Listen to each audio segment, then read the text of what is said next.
Welcome back to PodX. This is me, Ayush Majithia, your host.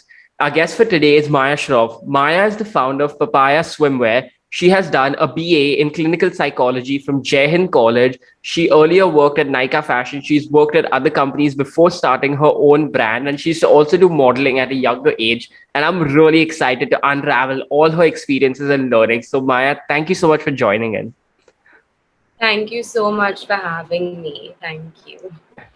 Okay, so Maya, could you start by telling us about Papaya Swimwear and how it began and what's the story behind it? Because it's just been like 6 months now, and y'all have grown so much that it's just amazing to see how fast y'all did it. And yeah, Um, so I always knew I wanted to do something in the fashion industry.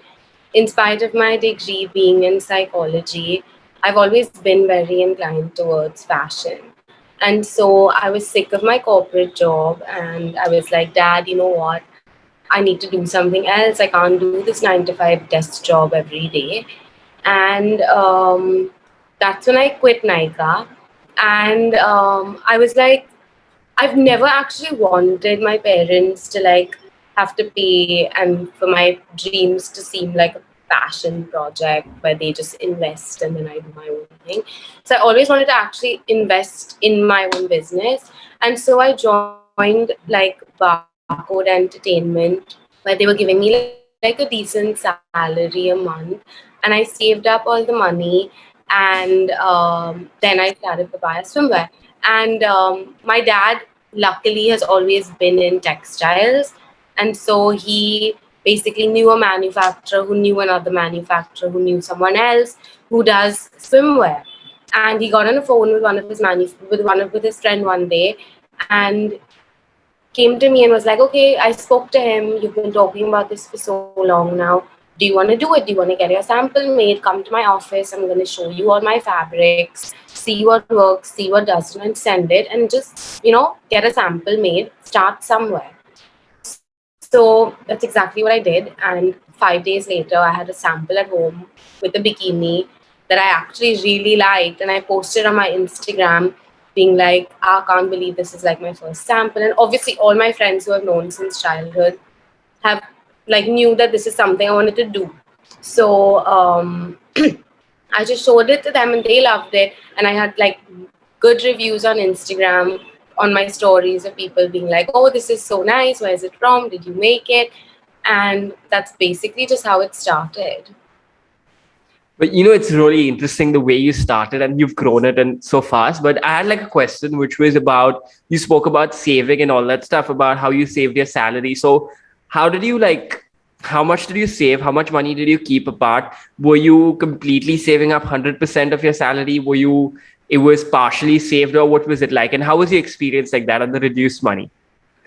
So my dad, like I told you, I think, has always been big on saving. So even when I was working at other places, actually, even when I was modeling, like, if I got like a big contract to model for like a jewelry brand, he'd always say, put aside at least 10% of whatever you're making into like either a provident fund or, just save it, keep it on the side. You don't need to use it. So ever since then, I always kept 10% of my salary at Nykaa aside as a saving for, just like a rainy day.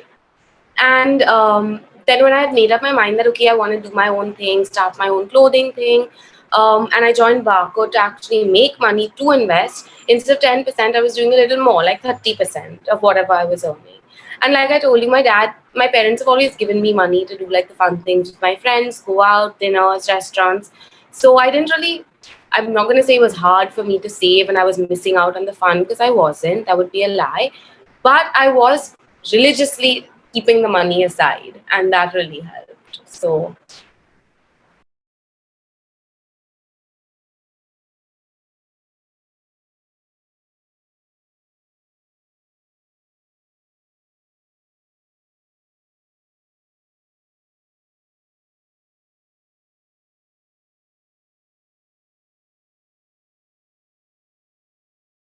So I wanted to ask you this question, which is how did you grow Papaya Swimwear so fast? What do you think was the strategy behind growing a venture? Which is like it comes under a small business, but the growth is tremendous?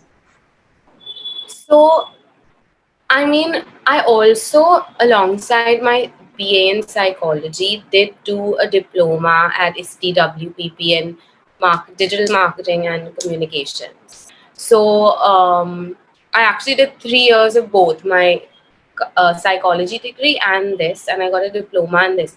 And funny story, actually, let me tell you. Um, when I was in ISTI, we had to do like this capstone project on our own brand. And I'd actually done a capstone project on my own swimwear brand at that point.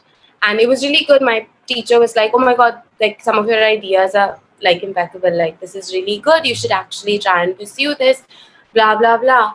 And so, one of the ideas that my teacher had given me when I was doing this capstone project was how to digitally market it in a way where I'm using my psychology degree also. So, basically, I just used my consumer behavior topic that I learned in psychology to try and like use it when I was marketing Papaya Swimwear.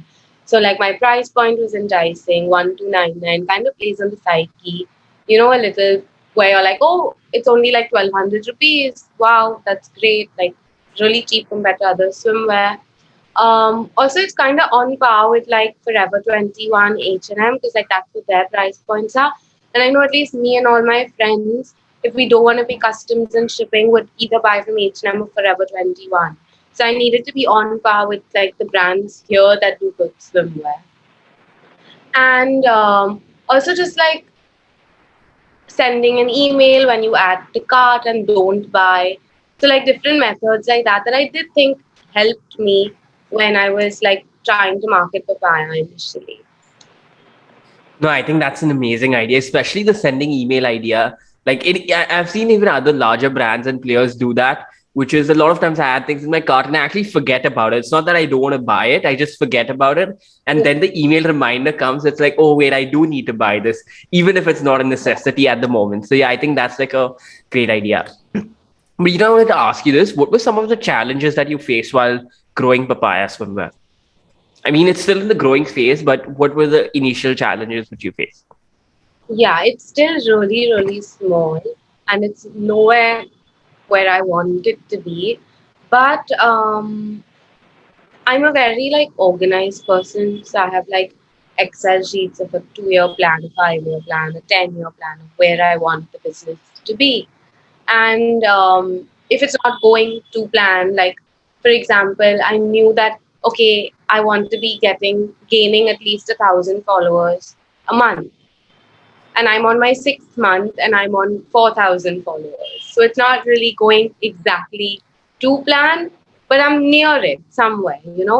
And so some of the challenges I faced are personal challenges like not meeting my goals, but also like I get everything manufactured in Tirupur, which is down south, and they speak only Tamil or like Telugu and stuff. So I mean, I'm really lucky that my dad, the manufacturer, is my dad's friend. So I literally go with him to the factory, sit there, and he's like translating to the karigar and translating back to me what I'm trying to say. That okay, no, this side needs to be a little bigger, this side needs to be thinner. And I'm lucky enough to like sit at the factory. Like manufacturers don't let people do that usually, because there are a lot of brands getting different things manufactured from there. So luckily, because my dad's really good friend, he lets me sit there, and so language is definitely a challenge for me when it comes. Like I wish I could speak to them in Hindi or English and like get my point across directly, but it's always going via someone else.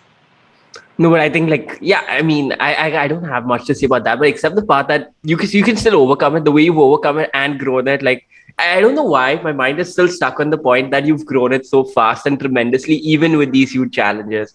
But another question which I want to ask you is: were you always entrepreneurial, or was it just getting into the fashion part that was your interesting side, or what was it like? So honestly, actually, I always wanted to do psychology, and so I did a psychology degree.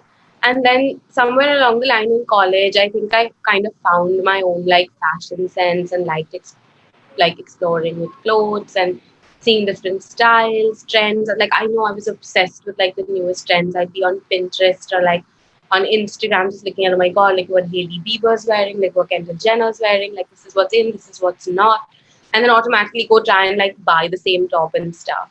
So I think I didn't always want to do it, but like I grew into really loving it and then being like, okay, this is what I want to do, you know? And then it became really important for me because I found out what I didn't want to do. Like I knew, okay, I don't want to pursue my master's in psychology.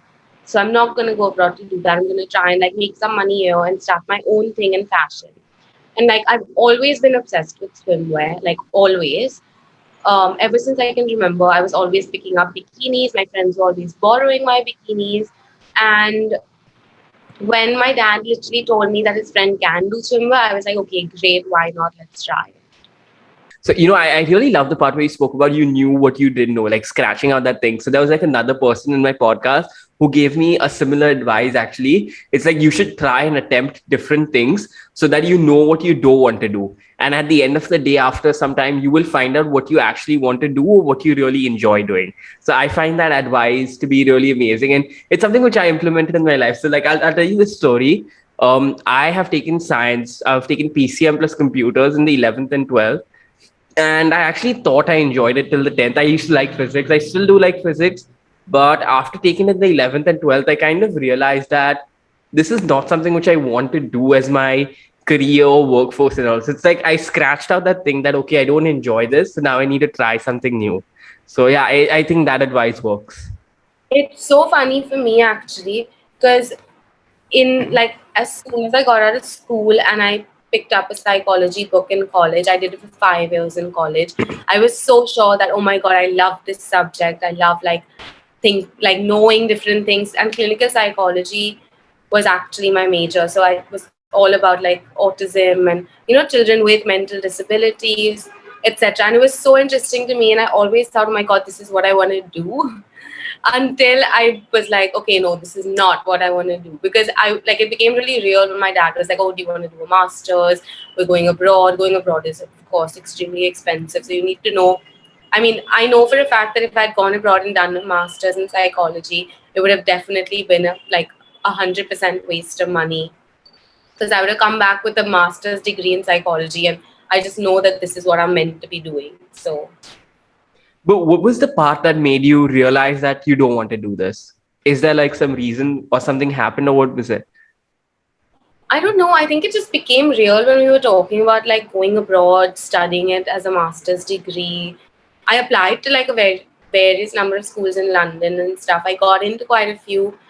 And then I remember my dad sitting me down and being like, okay, like these are your options, these are the schools you got into, what do you want to do? Also, I was interning at Nykaa at that time, so I was already doing things with fashion at that time, and I really liked my internship at Nykaa Fashion. And so I was like, you know what, Dad, actually I think I'm gonna ask them if they'll give me a full-time job instead of me doing a master's in psychology and going there. And then he was like, are you sure? Because like you've applied, like you've done like the whole process, are you sure?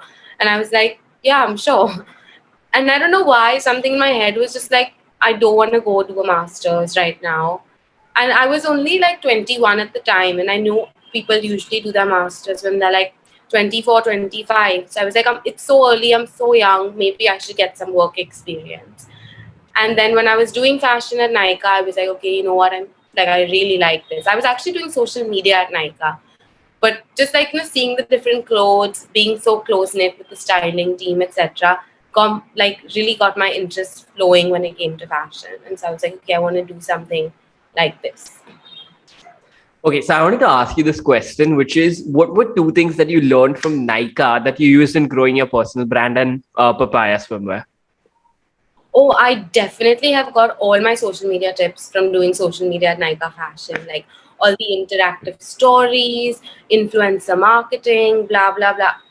Honestly, all thanks to like the social media team at Nykaa, because it made me so creative with like the different things, because like it really helped me think outside the box from like the conventional posts and stories. So definitely I think I got all my social media skills from doing social media and Nykaa Fashion.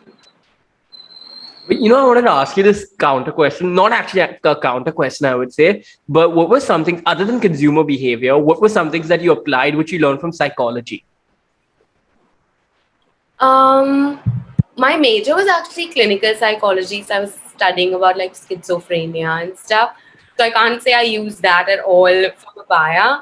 So it would largely only be the consumer behavior topic and how to like tap into the consumer's psyche and entice them to actually buy a product that they may not even need, you know? Like, not everyone needs 20 bikinis, but here I am trying to sell it to them and like to make a market for it anyway. So, yeah. But okay, I want to come to the next part of the podcast, which I'm really excited about. So as a kid, you've said you've done modeling.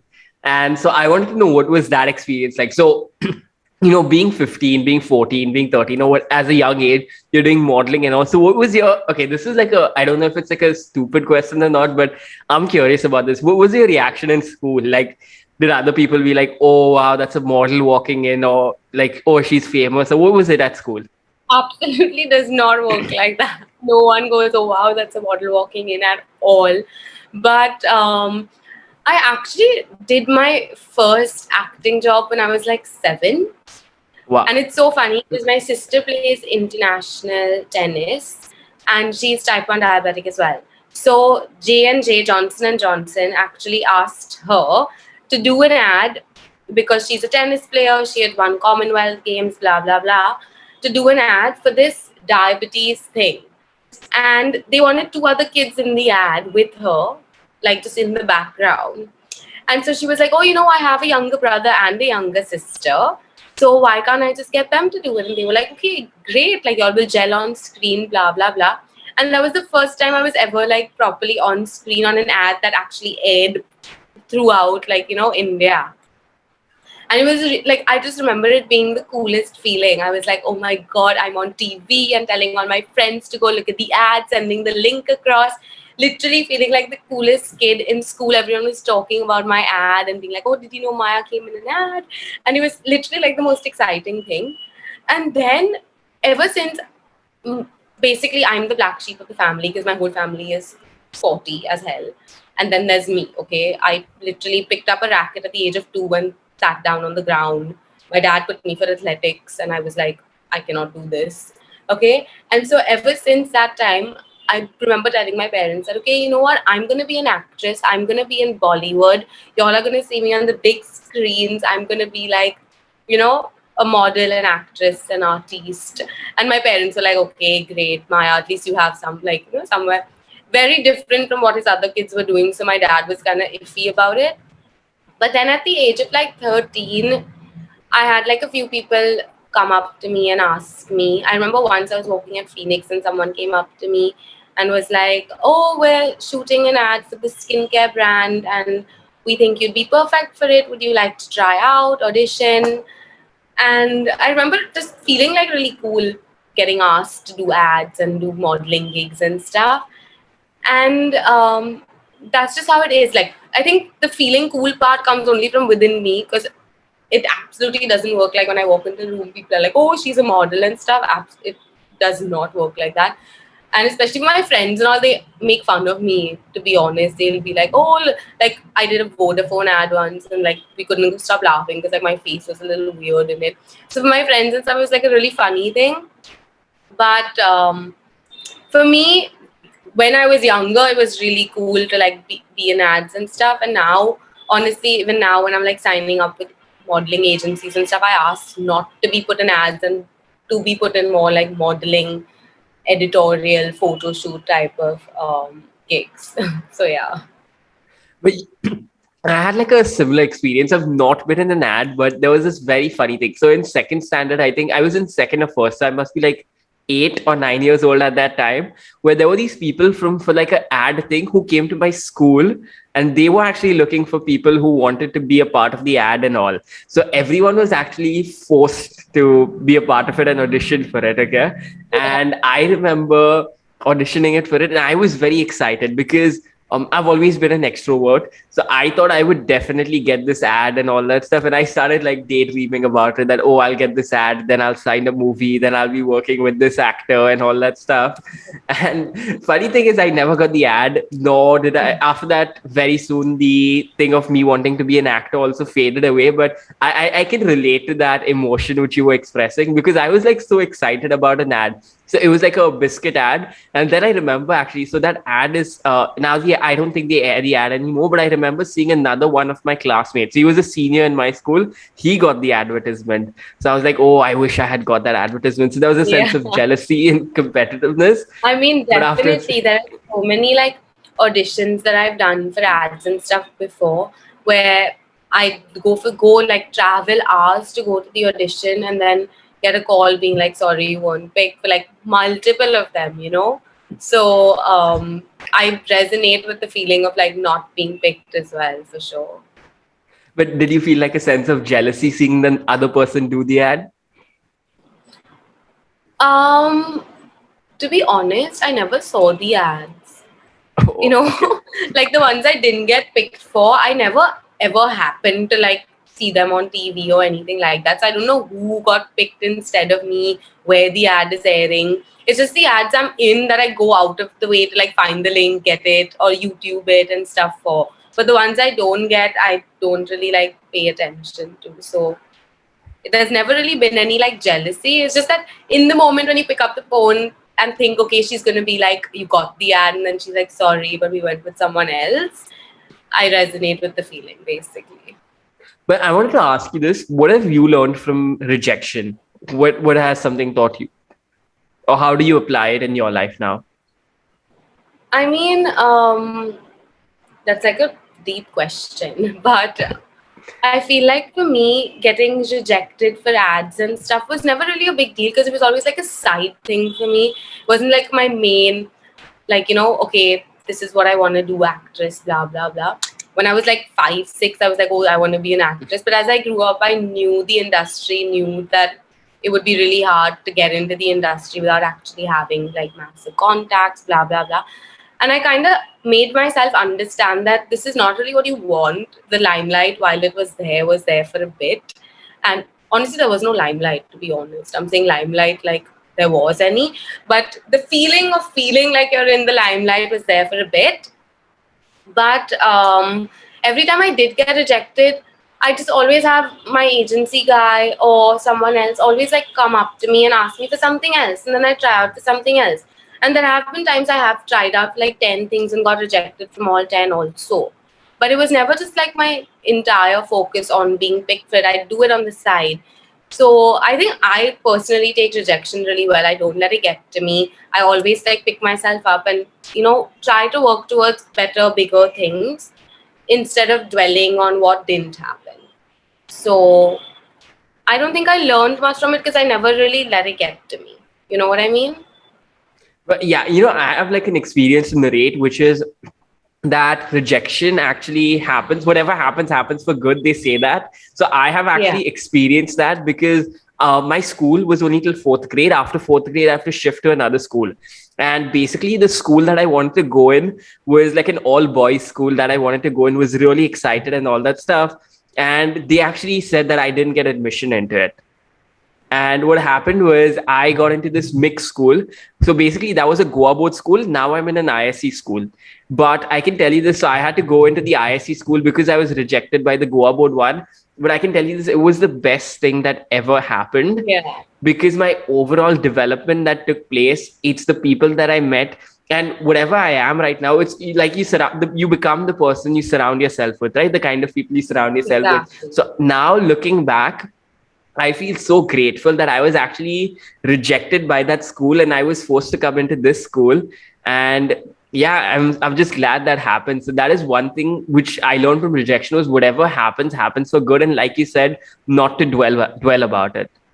Yeah, exactly. I mean, for me too, not doing my master's in psychology was the best decision I made till date. So at one point I was like regretting it because all my friends were in the UK studying, and I was like, shit, I'm here working at Nykaa Fashion. But now that I think about it, I'm like, oh my god, this is great because Like, look at, like, I'm so happy with where I am right now in life that I wouldn't change it for anything. But did you feel like a sense of imposter syndrome back then? Like you're seeing all your friends in UK, having the student lifestyle going on while you're working over there, and what was it like? Definitely, definitely. I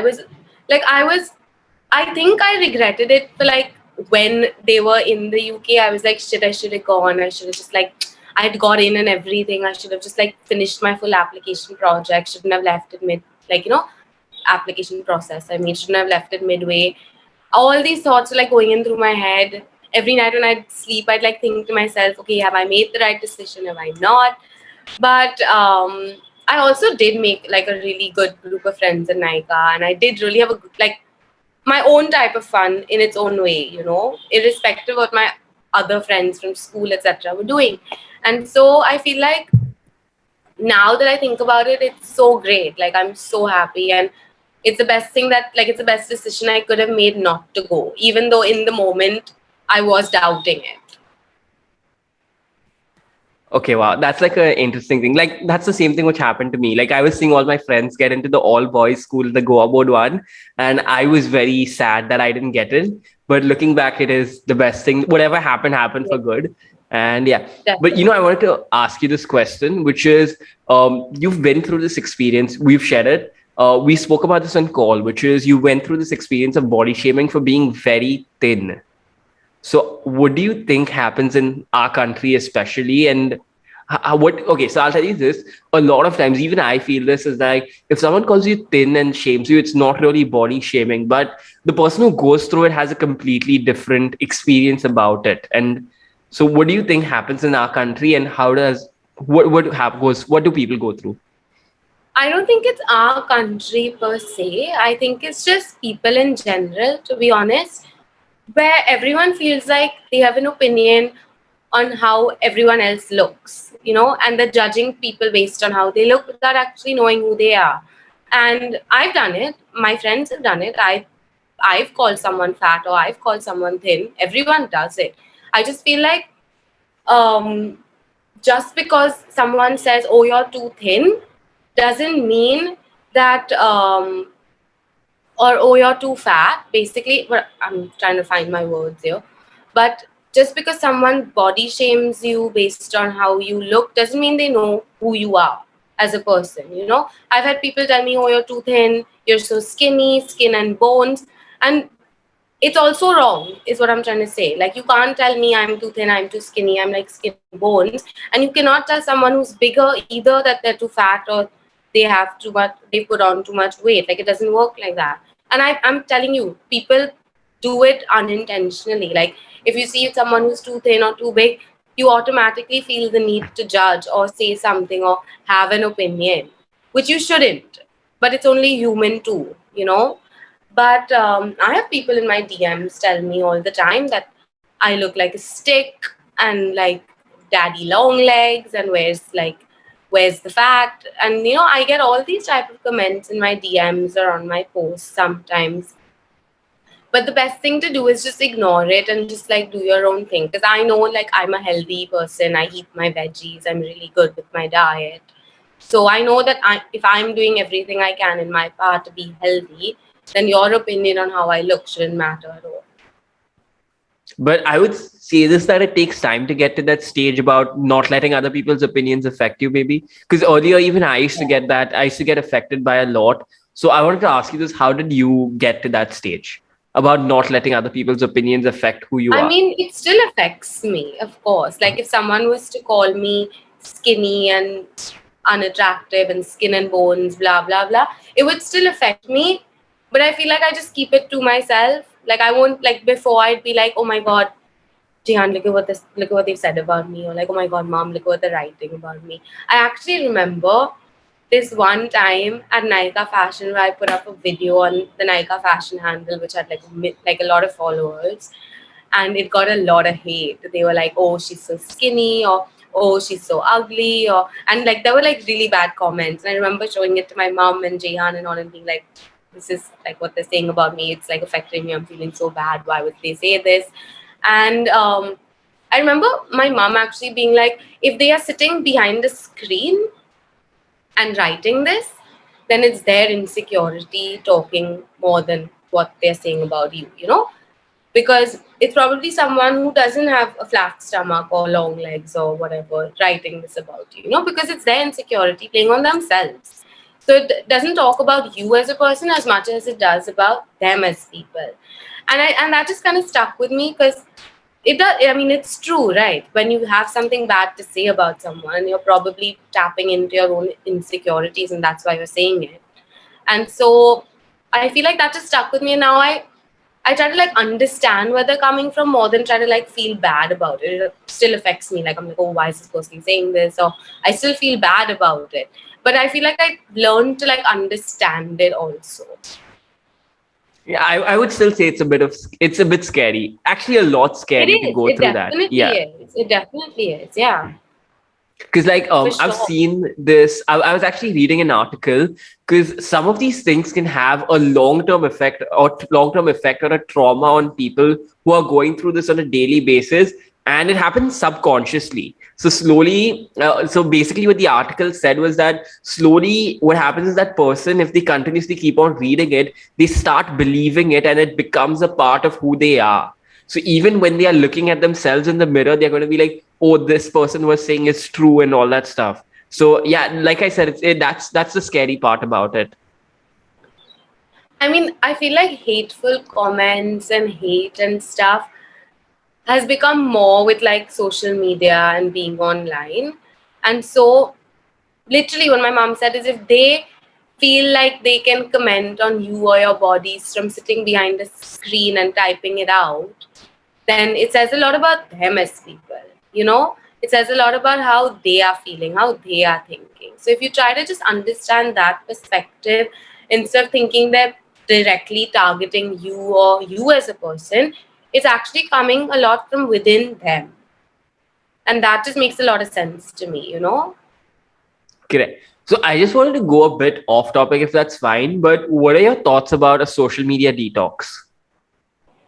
Oh, to be honest, I'm easily going to say I'd be all for it, but it would be very hard for me to get off it. You know what I mean? But I think I've never done a social media detox, and I'm 24/7 on Instagram, Facebook, Twitter, LinkedIn. Like I'm always on my phone. So maybe I should try it because I could definitely, you know what? I actually put a timer on my phone for like 1 hour on Instagram, and every day I do ignore timer just because there was a point in my life where I was like, I'm on Instagram so much, I need to put a timer. But I'm on Instagram as much now. The timer just reminds me that I've gone past that hour on Instagram, and then I'm still on it.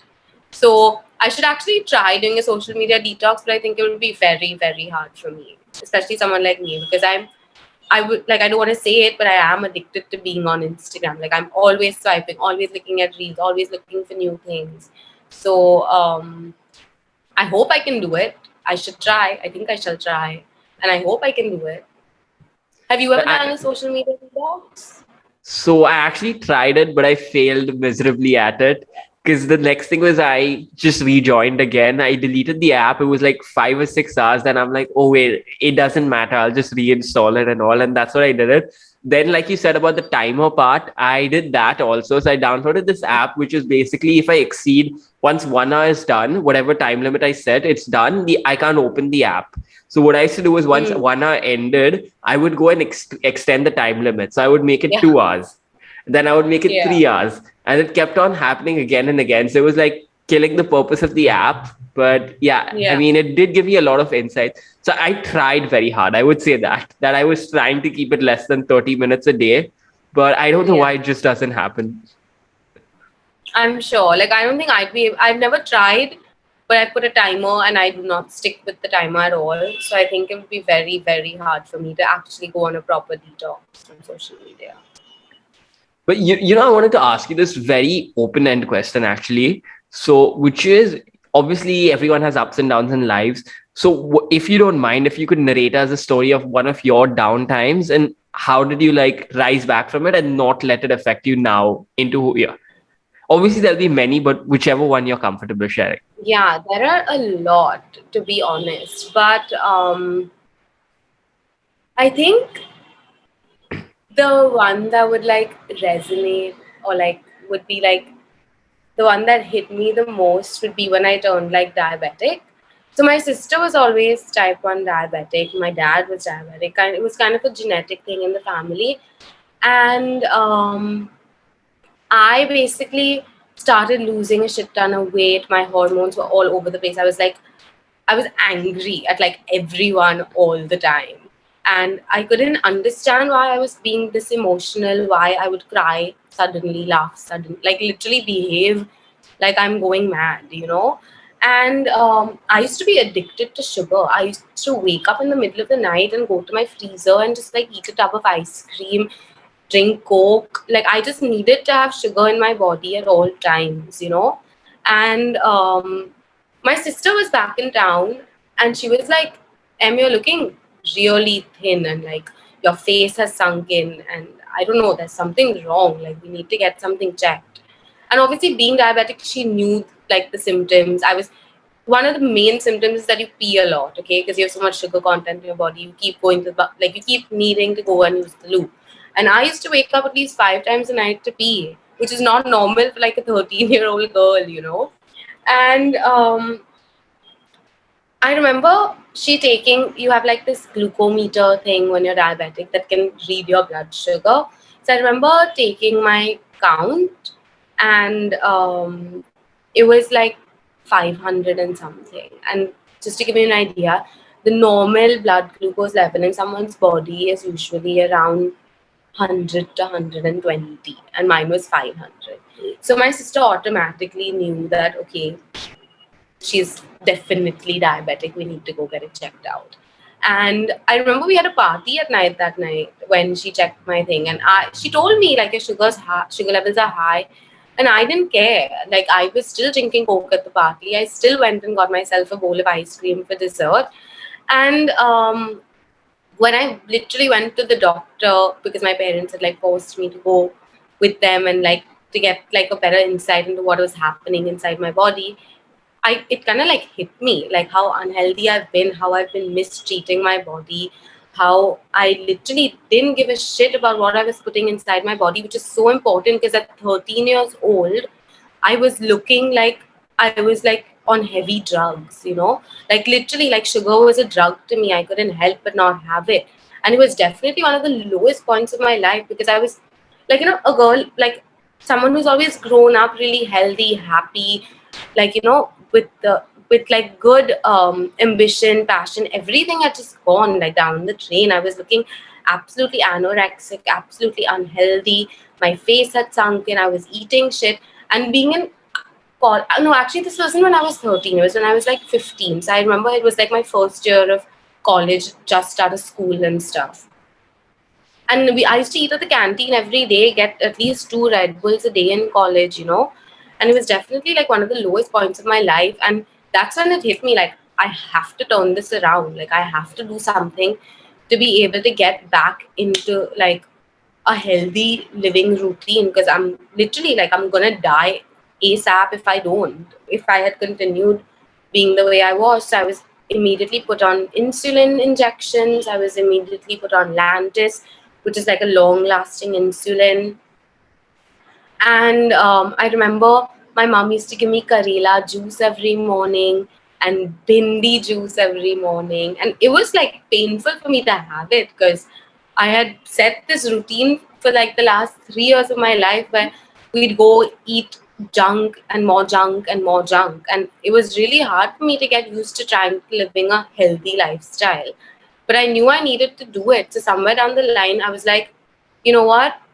This is like you start now. You go. I joined like a boot camp.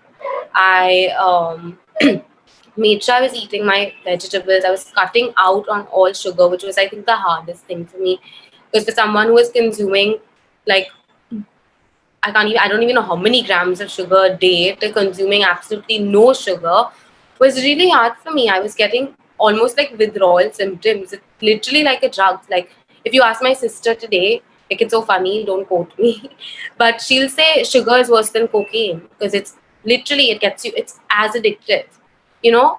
And it was easy for my parents to accept because it's like a genetic thing. But my lifestyle definitely didn't help it. Like I could have prolonged getting this for sure, you know. And I feel like I just picked up from where I was in life and wanted to live a better life for myself. And so now I'm so used to having my tea without sugar. I'm so used to not eating chocolate. I don't think I've had an aerated drink in like 5 years. You know, I'm making sure I'm slacking on my exercising now for sure, but I'm making sure I do some sort of exercise. I just like picked up and wanted to better myself, and so I did. But yeah, I mean, that's a very hard time to go through, I would say. But if you don't mind, it I had like was. a very, very similar story. I would say it resonates 70 to 60, 60 to 70% if I could share it, if you're fine with it. Of course, I would love to know. Okay, so basically what happened was in 2016 actually. So I would say 6 years back is when my grandfather passed away, and my dad has four sisters. So basically my dad, his four sisters, and each of them have two kids each. So there were like 10 of us. We were all in Gujarat. We were there for a month in that same house.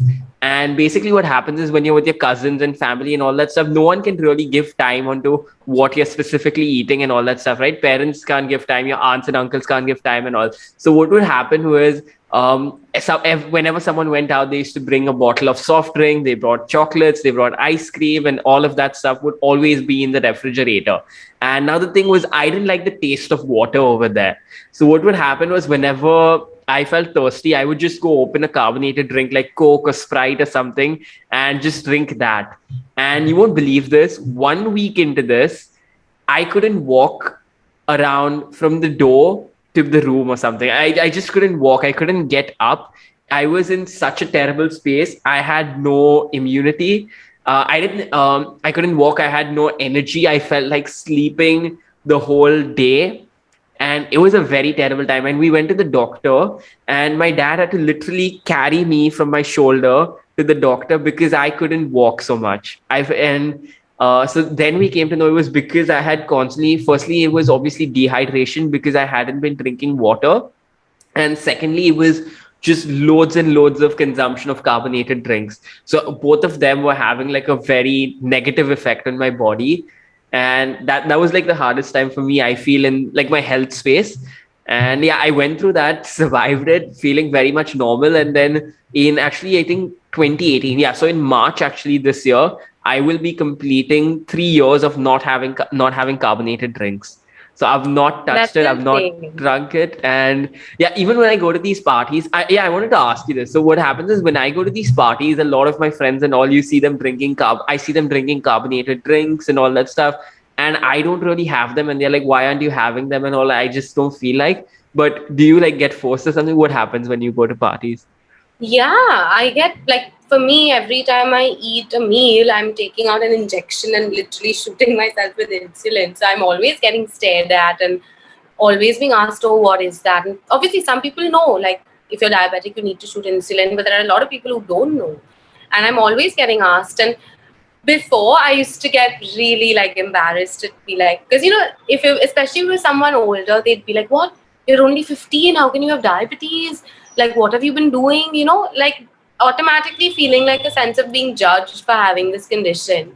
But I used to get really embarrassed to tell them and be like, yeah, I am type 1 diabetic. I am insulin dependent. I'm sorry, my pancreas doesn't work. Like, what do you want me to say? But now it's more like, oh, I'm type 1 diabetic and I'd be happy to, like, educate you on it if you want to know more. Like, it's more about telling them about it instead of feeling ashamed about it. So I do get asked all the time, like anytime I was going for a new job and stuff, when we'd sit in like the pantry, all like my friends knew, but there would be people who also didn't know. And they'd be like, oh, what is she doing? Or like, oh, she's shooting some injection. And people sometimes like mistake it for like drugs and stuff, like, like, oh, she's pumping meth. And I'm just like, I'm not. I'm just type 1 diabetic and I'm shooting insulin because I need it. Like, I basically survive on it. So yeah, it used to be something that used to embarrass me, but I have been diabetic for more than like 7 to 8 years of my life now, and it's kind of become a part of who I am, and it doesn't embarrass me anymore. It's more like I'd love to educate you on it, cut down on your sugars. It'll kill you one day. This is like a general thing which I noticed. Like you said, you used to be embarrassed, but now you're not. So like when you get over your own embarrassment and you speak with a sense of confidence, it actually makes the other people nervous now. So the person who's asking you feel bad now suddenly that, oh, I didn't understand this or something like that. So I think that's like a very good way of dealing with it. Yeah, Getting over your own definitely. embarrassment. And I mean, I never should have been embarrassed of it. Like, if thinking back at it, I should never have felt embarrassed of having this condition. There are people with multiple conditions who go through worse than I do every day.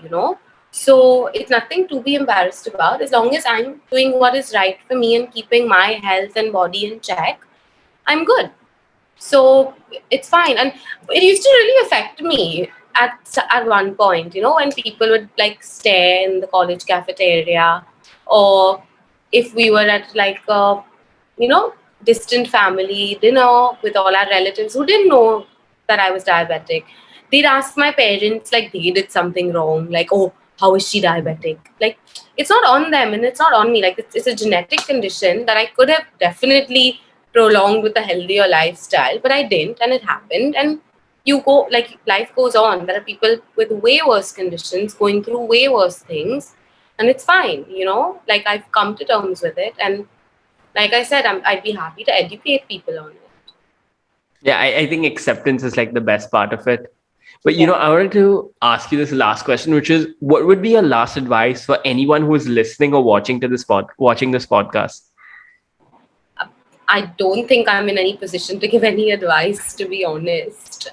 Because I mean, I'm only 23 years old. It's not like I've lived through and been through so But many things you've achieved a yet. lot, I would say.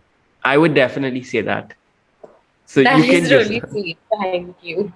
But I don't know. I really don't have any advice for anyone, except I feel like people shouldn't judge.